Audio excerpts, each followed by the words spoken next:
Sanu Thoksom, Hauji God Interesting YouTube channel na Sinjariba, Single Like Video Contest 2018 gi first khan khar matungda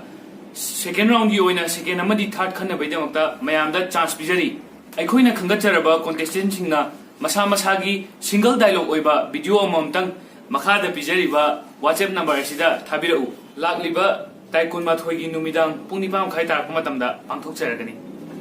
contest asigi duration asi lakliba taikun humdoi gi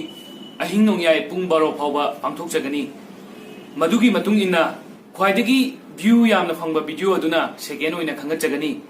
amadi madudagi khitang ta tharakba viewers less oiba video aduna third oina khanga chagani result asina lakliba September gi tai kun mari haiba numit asida mayamda khushi nazar khoigi yengbiruba viewers singna nauna hogo charikliba like ki actor actress amadi khoigi channel asibu subscribe to biduna share to biduna amadi support to biduna mayamna hena safat minanaba honamina si haiduna Sanu Thoksomna khurimje